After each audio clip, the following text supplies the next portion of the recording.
Bapa, di dalam nama Tuhan Yesus, kami mengucap syukur, terima kasih buat siang hari ini. Tuhan, terima kasih Engkau kumpulkan teman-teman yang di KKS, gabung di Zoom siang hari ini Tuhan. Engkau yang memerintahkan kami untuk melayani di Gereja Rutan Immanuel Bandung.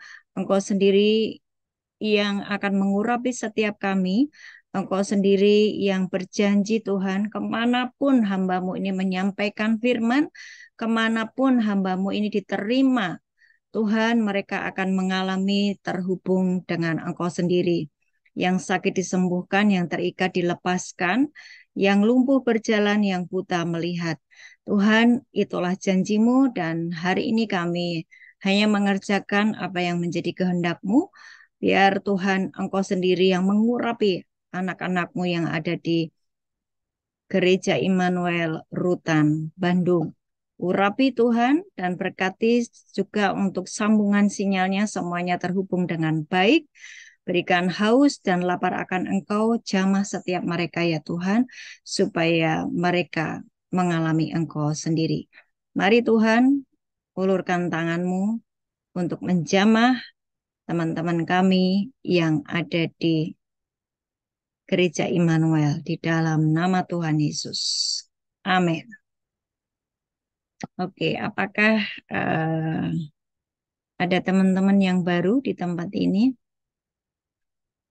yang baru bergabung? Kalau ada yang baru bergabung, saya ucapkan welcome home, selamat bergabung di keluarga kerajaan surga. Dan memang setiap hari kita belajar kebenaran firman Tuhan sampai kita mengalami yang namanya circle kita ini ya hanya Bapa, Putra, Roh Kudus, dan realita kehadirannya para malaikat Tuhan, dan benar-benar kita mengalami yang namanya surga terbuka ya, open heaven, dan kehidupan kita akan mengalami kehidupan yang berbeda dan diistimewakan. Selalu saya ulang-ulang, dan ini bukan hanya omong kosong, tetapi ini adalah janji Tuhan yang diberikan kepada anak-anaknya bagi mereka yang percaya dan bisa menangkap isi hatinya. Teruslah bergabung dengan apa yang kami sampaikan, dan percayalah, mulai ada terobosan, mulai ada pintu-pintu terbuka. Kalau kehidupanmu mungkin selama ini eh, banyak mengalami kehancuran oleh karena keputusan-keputusan salah yang kau ambil beberapa waktu yang lalu, dan hari ini engkau sedang mengalami yang namanya imbas dari apa yang engkau putuskan waktu itu. Tidak masalah, ketika engkau izinkan Tuhan bekerja, Dia akan menyertai hidupmu, dan Dia akan membawamu dari kemenangan menuju kemenangan, from glory to glory, dari iman kepada iman, iman yang membangkitkan, dan itulah yang akan membuat kita lebih daripada pemenang. Tetap percaya dan jangan pernah Bapak Ibu undur dari firman, karena hari-hari ini begitu engkau mulai longgar terhadap firman, engkau mulai istirahat dulu itu ya. Masuk setiap hari belajar firman. Rasanya aku mulai bosan. Kalau engkau menghadapi seperti itu, artinya iblis mulai menarik engkau turun atau menarik engkau mundur ya. Dan ini sangat berbahaya karena engkau akan menjadi tumpul, sangat tumpul. Jadi tetaplah setia, tetaplah kejar hadirat Tuhan dengan tekun ya.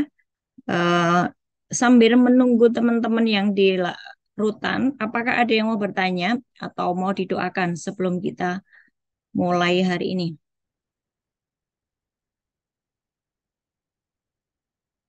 Tidak ada?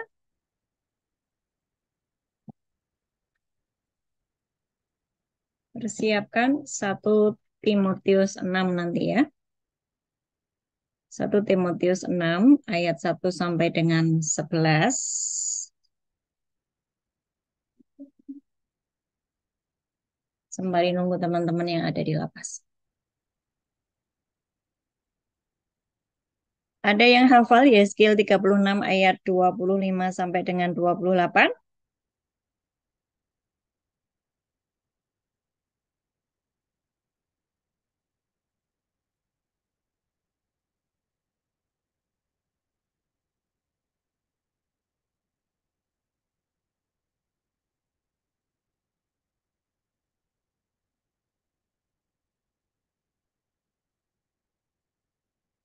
Ada yang hafal? Yeskiel 36 ayat 25 sampai dengan 28. Atau yang paling hafal adalah 26. It's okay, enggak apa-apa. Tetapi itu jadikan kunci. Ya, jadikan kunci buat kita semuanya.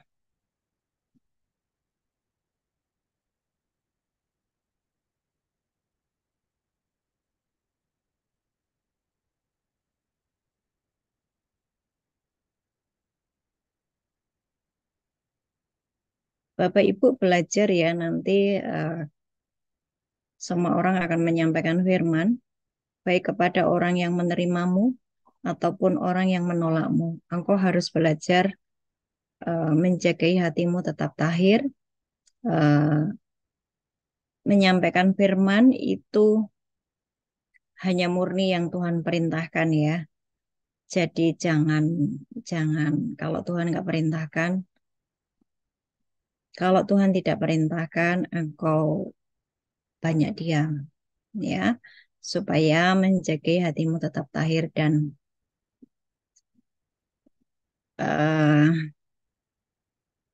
tahun-tahun ke depan manifestasi kehadiran Tuhan itu akan makin nyata bagi orang yang menjaga hidupnya terus di dalam firman Tuhan dan kuasa Roh Kudus. Engkau akan mengalami yang namanya pertolongan dari malaikat itu real, ya. Engkau akan mengalami yang namanya surga terbuka itu nyata tahun-tahun ke depan karena memang akan terjadi yang namanya kesulitan yang luar biasa. Tetapi itu tidak berlaku bagi anak-anak Tuhan yang menjaga hidupnya terus terhubung dengan kebenaran firman Tuhan dan Roh Kudus. Saya akan terus mengajak KKS untuk memberesi setiap ikatanmu yang belum engkau lepaskan. Saya akan terus mengingatkan untuk engkau selesai dengan dirimu sendiri, emosi negatif, dan juga kemarahan, kecemburuan, iri hati, dan semua emosi negatif harus diberesi. Sebab kalau engkau tidak memberesi, engkau menjadi portal bagi kuasa kegelapan untuk masuk dan membuat runyam hidupmu.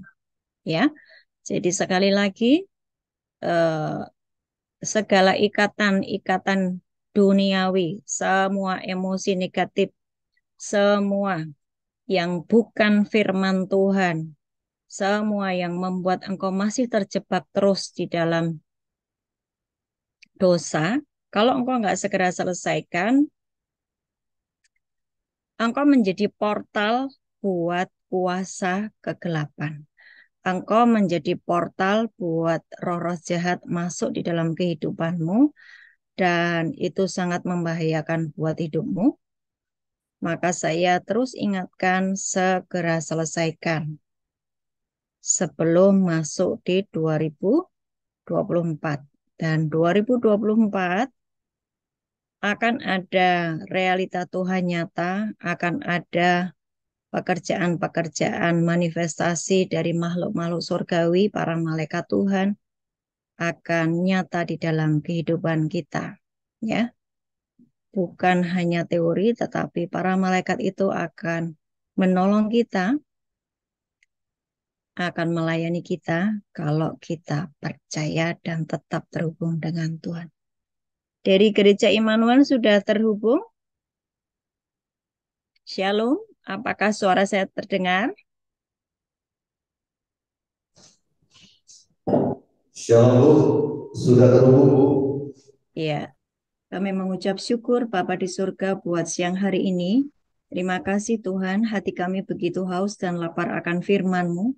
Kami tetap mau Tuhan tinggal di dalam ruang Maha Kudus-Mu, terus bersama dengan Bapa, Putra, dan Roh Kudus, karena hanya itulah circle kami, supaya Tuhan kehidupan kami dibedakan dan diistimewakan.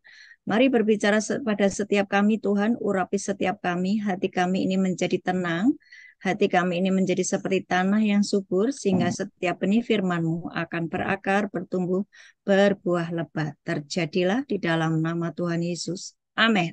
Amin. Amin. Shalom semuanya. Oke, ya hari ini saya kasih judul karena momennya Natal ya. Hadiah Natalku untuk Tuhan. Ya, hadiah Natalku untuk Tuhan. Bagi sebagian anak-anak Tuhan, Natal itu menjadi seperti hari-hari biasa ya. Hanya bedanya ada pohon Natal, kemudian ada libur panjang, ada pertemuan dengan keluarga, kumpul-kumpul dengan keluarga, kemudian ada makan-makan, terus beli baju baru,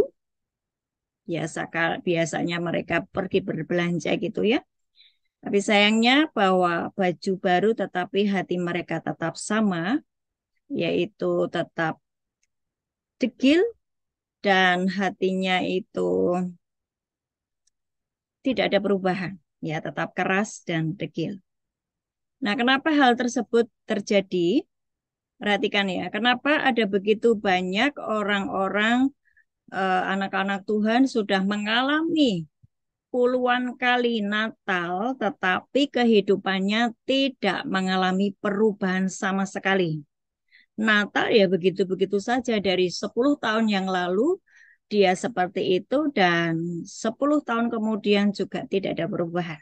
Kenapa bisa terjadi seperti itu? Perhatikan kalau kita punya sebidang tanah ya.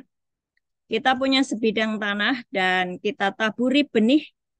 Benih apa saja? Kita tabur aja, kita taruh. Tanah itu berfungsi untuk menumbuhkan benih. Benih apa saja? Nah, entah itu benih yang kita tabur adalah benih yang baik, entah benih yang kita tabur adalah benih yang tidak baik, fungsi tanah hanya untuk membuat benih tersebut bertumbuh. Ya, demikian pula dengan pikiran kita dan hati kita. Perhatikan, pikiran kita dan hati kita ini seperti tanah. Pikiran dan hati kita ini seperti tanah. Benih apapun yang ditabur itu pasti bertumbuh. Benih yang dimaksud ada benih yang dari kerajaan surga yaitu firman Tuhan, itu benih ya. Firman Tuhan disampaikan seperti hari ini, siang hari ini saya menyampaikan firman Tuhan itu saya seperti menabur benih. Benih dari kerajaan surga. Ya. Nah, ini benih yang baik. Ya, saya menaburkan benih yang baik, tetapi dari pihak musuh, dari pihak kuasa kegelapan, dari pihak iblis juga menaburkan benih, yaitu benih yang tidak baik seperti apa? Benih ketakutan, kekhawatiran, kecemasan, emosi negatif, semua yang produk-produk dari neraka itu mereka terus menaburkan. Ya, jadi perhatikan bahwa hati kita dan pikiran kita ini seperti tanah. Ketika Tuhan menaburkan benih, itu juga bisa tumbuh. Ketika iblis menaburkan benih kejahatan pun itu bisa bertumbuh. Nah, yang menjadi penyebab orang tidak bertumbuh secara rohaninya ketika dia tidak rajin. Perhatikan, ketika dia tidak rajin mencabut benih-benih dari musuh. Semua perasaan negatif, semua emosi negatif, ketakutan, kekhawatiran, kemarahan, mencari-cari kesalahan orang, ya, mencari-cari kesalahan orang, bersilat kata, dengki, fitnah, iri, curiga, cekcok terus. Sementara mereka tetap melayani dan beribadah, tetapi segala sesuatu yang negatif tadi tidak rajin dicabuti, sehingga dia tumbuh bersama-sama. Maka jangan heran, ada orang kelihatannya punya dua pribadi, pribadi ganda. Ya, di gereja kelihatannya dia majelis gitu kan ya, dia majelis dalam sebuah gereja gitu. Kemudian di luar ketika dia bekerja, dia main suap, dia korupsi, dia ngambil yang bukan haknya. Tapi di gereja majelis, itulah yang terjadi di dalam diri orang tersebut. Ada dua benih yang tumbuh bersama-sama, ya, sehingga dia menjadi seorang yang berpribadi ganda. Dia bisa jahat, tapi dia juga bisa menjadi sepertinya holy, holy, holy. Kudus, baik gitu ya. Tak bercacat celah gitu ya. Tetapi di balik itu segala sesuatu error tersembunyi tetap jalan terus. Nah, Alkitab berkata bahwa kalau engkau suam, artinya engkau tidak panas, engkau tidak dingin, engkau akan dimuntahkan. Alkitab berkata, kalau engkau terang, biarlah engkau tetap terang. Kalau engkau gelap, jadilah gelap. Alkitab berkata, yang jahat semakin jahat, yang baik semakin baik. Keputusan ada di dalam diri kita sendiri. Tidak ada di dalam kerajaan surga yang dalam abu-abu, dalam garis abu-abu ya, gray area itu nggak ada di Alkitab. Jelas di kitab Yakobus, kalau engkau bimbang, engkau tidak akan mendapatkan apa-apa. Bimbang itu sama dengan orang yang berdiri di dua pijakan, ya, pijakannya Tuhan dan pijakannya kuasa kegelapan. Orang-orang demikian tidak akan mengalami hal yang baik dari Tuhan, tetapi murka Tuhan tetap akan menimpa.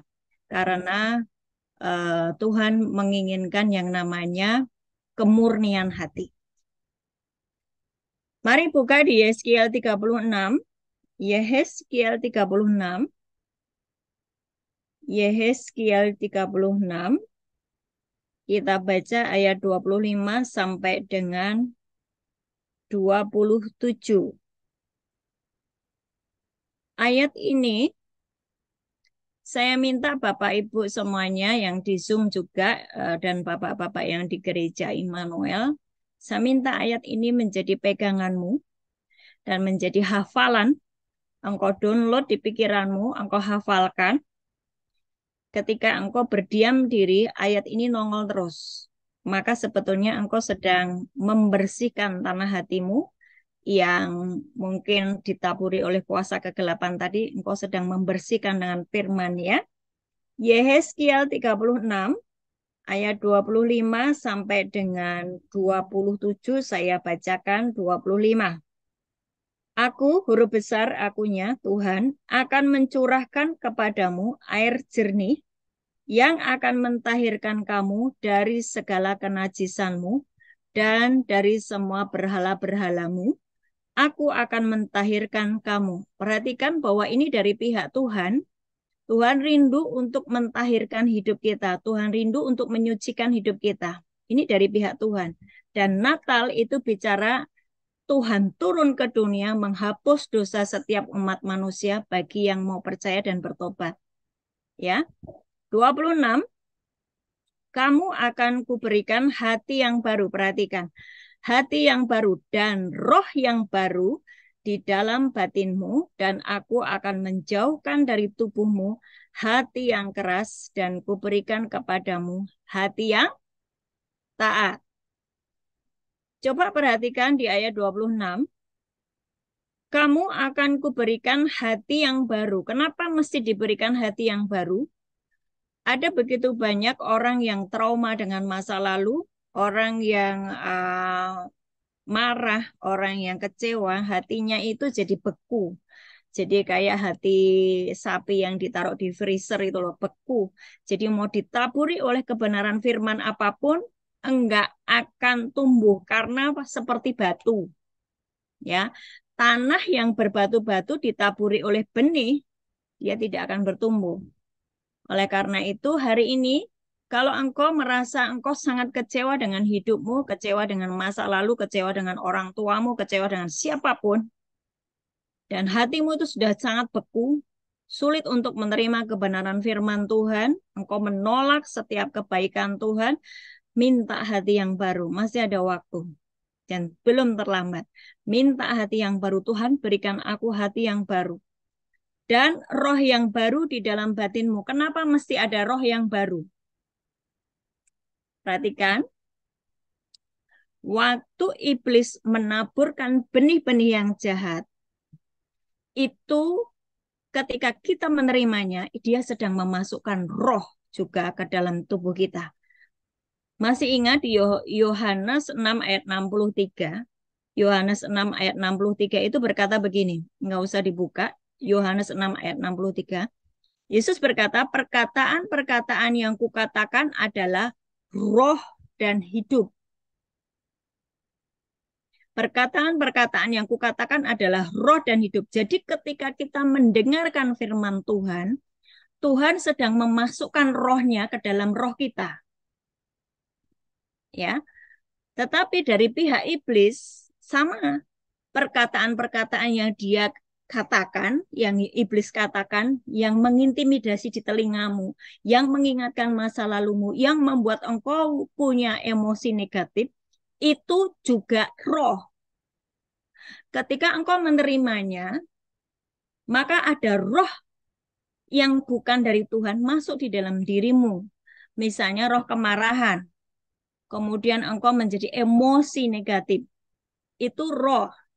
Ya, oleh karena itu Tuhan berkata, aku akan memberikan kepadamu roh yang baru di dalam batinmu dan aku akan menjauhkan dari tubuhmu hati yang keras dan kuberikan kepadamu hati yang taat. Jadi mari saya ajak di Natal tahun ini ya bagi semuanya, juga yang di luar lapas, saya mengajak untuk kita semua minta hati yang baru dan roh yang baru yang bersih. Ya, sebagai persiapan kita untuk menjelang 2024, kita tidak tahu apa yang akan terjadi, tetapi ketika kita membersihkan hati kita, membuat roh kita ini bersih, hanya roh Tuhan saja, hanya firman Tuhan saja yang ada di dalam diri kita, maka kita aman. 27, rohku akan kuberikan diam di dalam batinmu dan aku akan membuat kamu hidup menurut segala ketetapanku dan tetap berpegang pada peraturan-peraturanku dan melakukannya. Ini Tuhan sudah bicara. Jadi sebetulnya untuk menjadi taat itu gampang. Kita tinggal mengikuti aja arahan yang dari Tuhan. Oh Tuhan, kayaknya aku ini jatuh bangun terus di dalam dosa. Sangat sulit buat aku untuk taat. Tetapi hari ini aku tahu firman ini. Dan firman-Mu tidak akan kembali dengan sia-sia. Firman-Mu ya dan amin. Engkau memberikan kepadaku hati yang baru, roh yang baru, dan hati yang taat. Berikan aku hati yang taat. Sehingga ada perubahan di dalam kehidupanku. Yang percaya katakan amin. Oke, jadi kenapa ada begitu banyak orang yang tidak mengalami perubahan di dalam hidupnya? Karena tadi ya, ada dua benih yang dibiarkan tumbuh di dalam dirinya, dan dia tidak rajin mencabut benih yang jahat, benih yang dari kuasa kegelapan, yang ditaburkan oleh iblis, yang membuat engkau punya emosi negatif, cekcok terus, iri hati, serakah, dan mamon, kayak gitu ya. Engkau nggak rajin mencabut, maka kehidupanmu akan mengalami yang namanya penderitaan. Mari masuk di 1 Timotius 6 ayat 1 sampai 11. 1 Timotius 6 ayat 1 sampai dengan 11. 1 Timotius 6 ayat 1 sampai dengan 11. Saya bacakan dulu, nanti akan ada versi dari firman Allah yang hidup, tapi nanti sebentar ya. Perhatikan dulu 1 Timotius 6 ayat 1 sampai dengan 11. Saya bacakan ya. Semua orang yang menanggung beban perbudakan hendaklah menganggap Tuhan mereka layak mendapat segala penghormatan agar nama Allah dan ajaran kita jangan dihujat orang. Maksudnya begini loh. Kalau engkau punya majikan orang Kristen atau Katolik, engkau tetap kerja seperti biasanya. Bahkan kerjaanmu harus lebih baik supaya engkau menjadi berkat atas orang tersebut ya. Jika Tuhan mereka seorang percaya, janganlah ia kurang disegani karena bersaudara di dalam Kristus. Nah, maksud ya, paham ya? Jadi meskipun orang yang memimpinmu itu adalah anak Tuhan, engkau nggak bisa yang namanya meremehkan, sama-sama anak Tuhan ini, nggak bisa seperti itu. Engkau mesti memiliki standar yang tinggi juga untuk melayani mereka. Karena Tuhan yang menerima berkat pelayanan mereka ialah saudara yang percaya dan yang kekasih. Ajarkanlah dan nasihatkanlah semuanya ini. Ayat 3. Jika seorang mengajarkan ajaran lain dan tidak menuruti perkataan yang sehat, yakni perkataan Tuhan kita Yesus Kristus, dan tidak menurut ajaran yang sesuai dengan ibadah kita, ia adalah seorang yang berlagak tahu padahal tidak tahu apa-apa. Ayat 4 ya. Penyakitnya ialah mencari-cari soal dan bersilat kata yang menyebabkan dengki, cedera, fitnah, curiga, percekcokan di antara orang-orang yang tidak lagi berpikiran sehat dan yang kehilangan kebenaran, yang mengira ibadah itu adalah suatu sumber keuntungan. Dokter Novi minta tolong untuk di-share di ayat 5 ya. Ayat 5 ya. Ini dari versi Firman Allah yang hidup. Ayat 5 ini berkata demikian. Nah, ini bisa dibaca semua ya.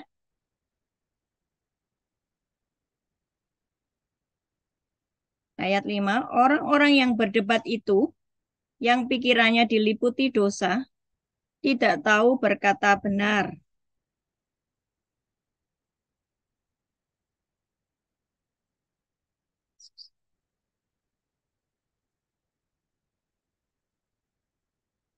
Saya ulangi ya.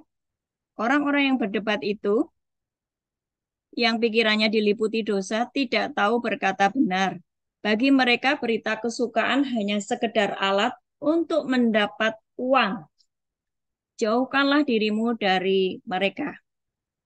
Ini kalau di kitab yang Perjanjian Baru, yang versi Perjanjian Baru yang kita punya ini ya, percekcokan antara orang-orang yang tidak lagi berpikiran sehat dan yang kehilangan kebenaran, yang mengira ibadah itu adalah suatu sumber keuntungan. Jadi ada begitu banyak orang-orang yang memanfaatkan eh, ibadah itu menjadi sumber pendapatan ya. Dan itu bagi Tuhan itu keliru ya. Ayat 6, memang ibadah itu kalau disertai rasa cukup memberi keuntungan besar.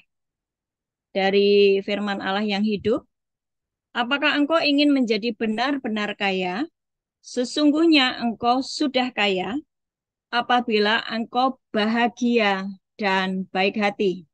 Perhatikan ya, kamu pengen kaya. Ini Tuhan yang ngomong ya. Kamu pengen kaya.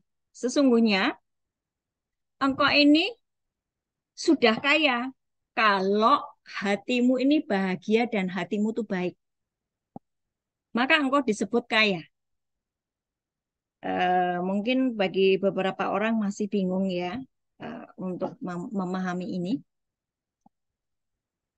Tetapi kerajaan surga itu memang tidak mengenal uang atau mamon ya. Kerajaan surga itu hanya mengandalkan firman Tuhan. Dan saya menyampaikan di Gereja Immanuel buat teman-teman yang di KKS pasti sudah paham bahwa Tuhan itu saingannya adalah mamon atau uang ya. Dan di sini jelas engkau ini kaya kalau engkau ini bahagia dan baik hati. Jadi ukurannya bukan uang. Ayat 7, sebab kita tidak membawa sesuatu apa ke dalam dunia ini dan kita pun tidak dapat membawa apa-apa keluar. Yang versi firman Allah yang hidup, bagaimanapun juga kita tidak membawa uang sedikit pun pada waktu kita datang ke dunia, dan bila kita mati, tidak satu sen pun dapat kita bawa. Amin ya. Ayat 8, asal ada makanan dan pakaian cukuplah. Karena itu, kita harus merasa puas tanpa uang. Wow. Ini mungkin mengganggu pikiranmu ya. Perhatikan, karena itu kita harus merasa puas tanpa uang bila mana kita mempunyai cukup makanan dan pakaian.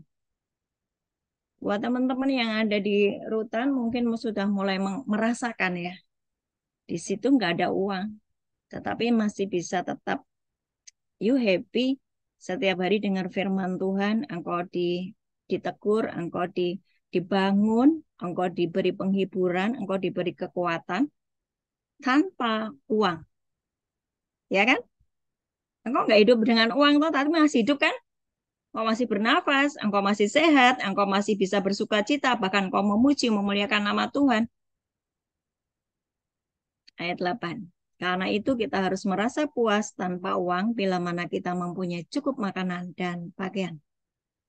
Ayat 9. Tetapi mereka yang ingin kaya terjatuh ke dalam pencobaan, ke dalam jerat, dan ke dalam berbagai-bagai nafsu yang hampa dan yang mencelakakan, yang menenggelamkan manusia ke dalam keruntuhan dan kebinasaan. Tetapi orang-orang yang ingin menjadi kaya akan segera melakukan hal-hal yang salah untuk mendapat uang. Hal-hal yang merugikan mereka, yang menjadikan mereka berpikiran jahat, dan akhirnya membawa mereka ke neraka. Selanjutnya, ayat 10. Karena akar segala kejahatan ialah cinta uang, sebab oleh memburu uanglah beberapa orang telah menyimpang dari iman dan menyiksa dirinya dengan berbagai-bagai duka. Karena cinta akan uang adalah langkah pertama menuju kepada segala jenis dosa. Bahkan beberapa orang berpaling dari Allah karena cinta akan uang. Akibatnya mereka mencelakakan diri sendiri. Hati-hati ya, uang akan membuat kita celaka kalau kita tidak hati-hati, kalau itu menjadi tuan kita. Uang itu sebetulnya adalah hamba. Mamon itu adalah di bawah kaki kita. Kita butuh sesuatu, uang pasti harus ada karena dia budak kita, hamba kita. Jadi jangan pernah khawatir. Hari-hari ini jangan pernah khawatir kalau engkau tidak bawa uang. Yang kau khawatirkan adalah kalau engkau tidak jalan dengan Tuhan, engkau mesti khawatir itu. Jadi jagai hubunganmu dengan Tuhan karena dialah hartamu. Tidak ada uang, tidak masalah. Ketika engkau mengucapkan firman, engkau nyambung dengan Tuhan, maka hal-hal ajaib supranatural itu akan menjadi uh, apa ya? Engkau alami setiap hari hal-hal yang supranatural karena engkau menjagai Tuhan tetap menjadi nomor satu di dalam hidupmu. Ayat 11.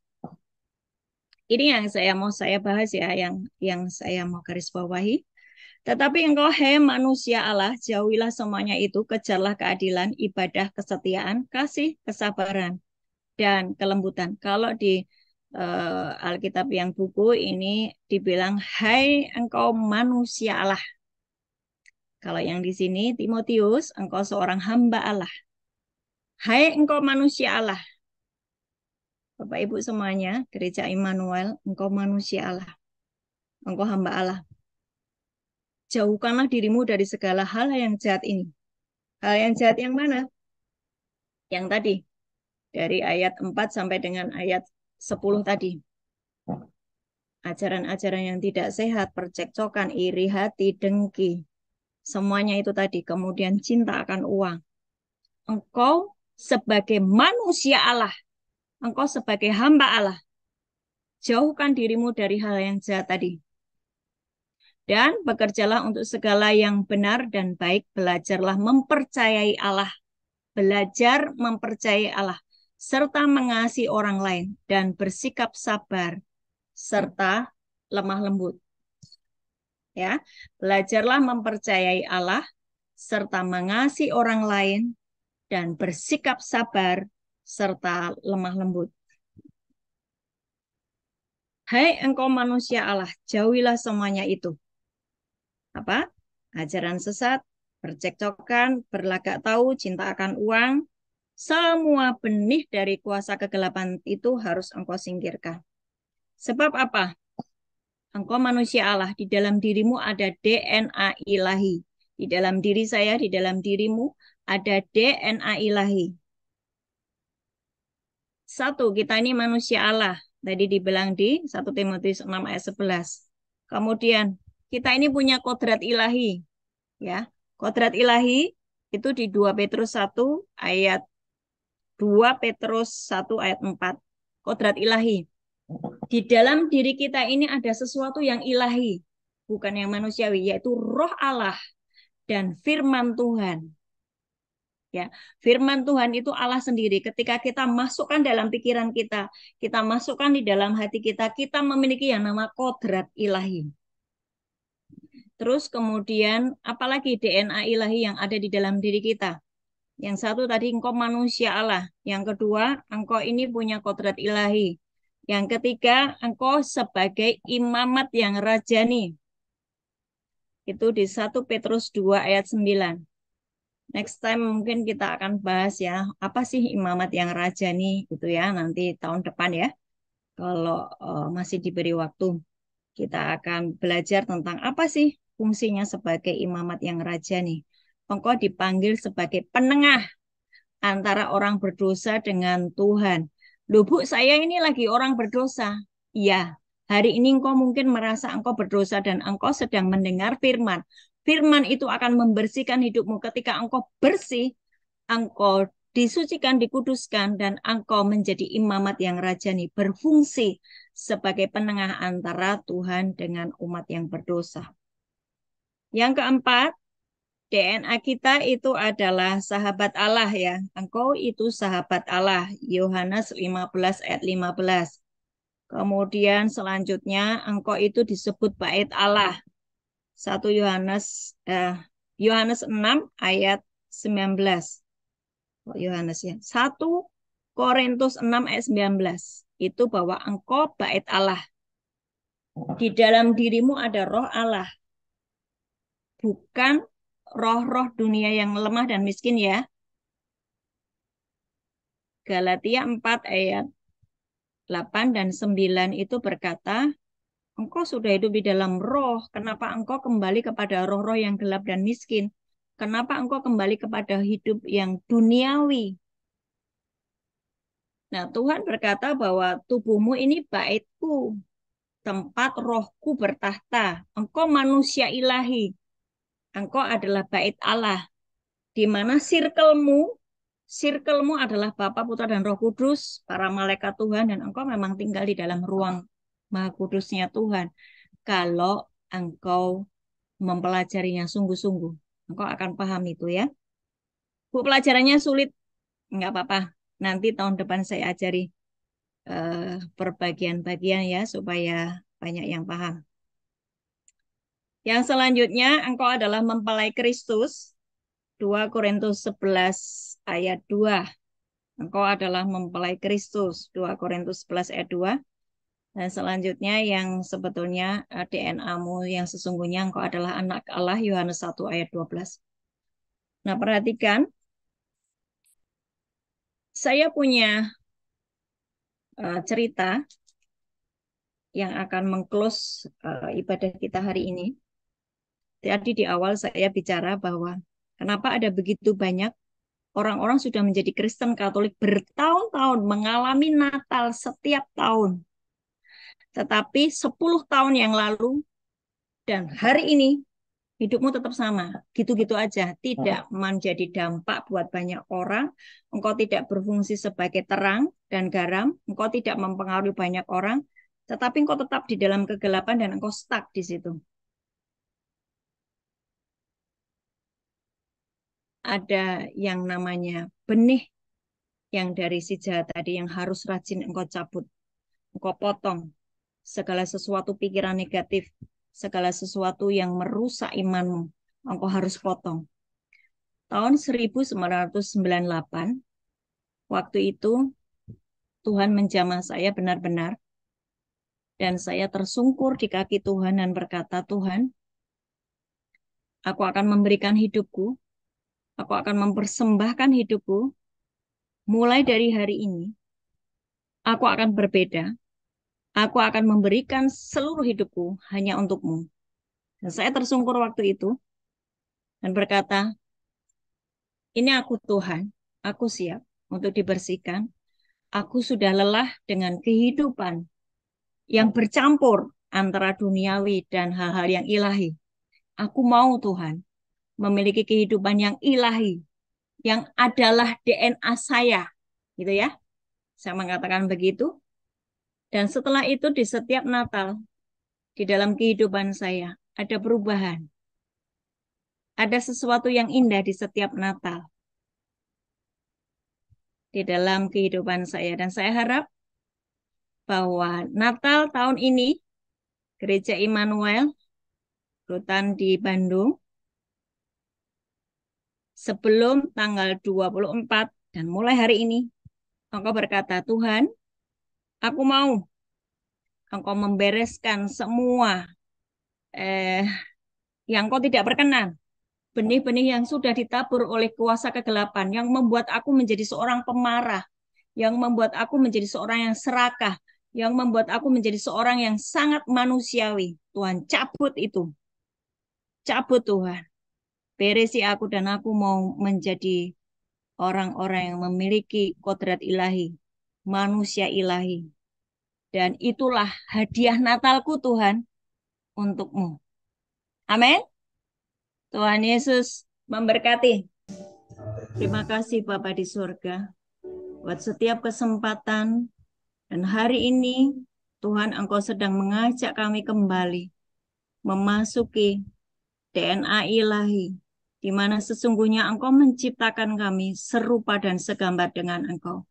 Bahwa kami ini anak-anak Allah, kami ini manusia Allah, kami memiliki DNA ilahi, dan bukan sesuatu yang jahat, tetapi sesuatu yang ilahi yang kami miliki. Dan hari ini Tuhan, Engkau sedang mengembalikan DNA itu kepada kami. Tuhan Yesus, Engkau jamah anak-anak-Mu yang ada di rutan. Engkau bersihkan hati mereka. Berikan hati yang baru dan roh yang baru. Bersih di dalam nama Tuhan Yesus. Dan Tuhan, Engkau mendengar setiap teriakan mereka yang akan mendedikasikan hidup mereka hanya untuk kemuliaan nama-Mu. Engkau catat mereka ya Tuhan. Mereka yang berkata-kata Tuhan, here I am. Lord, here I am. Aku dedikasikan hidupku mulai hari ini hanya untuk kerajaan. Pakailah aku sesukamu. Aku mau Tuhan dikembalikan menjadi manusia Allah, memiliki kodrat ilahi, dan menjadi anak-anak Allah yang berfungsi sebagai terang dan garam. Dan inilah hidup kami ya Tuhan. Kami persembahkan sebagai persembahan yang hidup, kudus, dan berkenan di hadapan-Mu. Dan biarlah Natal tahun ini, tahun 2023, kami memberikan hadiah Natal yang terindah untuk-Mu Tuhan, untuk-Mu Bapa di surga, untuk-Mu Tuhan Yesus, untuk-Mu Roh Kudus, yaitu hidup kami yang benar-benar sudah dirubah oleh kebenaran firman-Mu. Kami bertobat sungguh-sungguh Tuhan. Engkau jadikan kami serupa dan segambar dengan Engkau, Engkau kembalikan DNA kami. Terima kasih Tuhan. Kami serahkan seluruh jemaat ke dalam tangan-Mu, Roh Kudus berkarya mulai dari hari ini sampai selama-lamanya. Angkat tangan-Mu, terima berkat.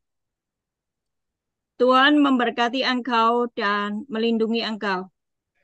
Tuhan menyinari engkau dengan wajah-Nya dan memberi engkau kasih karunia. Tuhan menghadapkan wajah-Nya kepadamu dan memberi engkau damai sejahtera. Amin. Amin. Amin.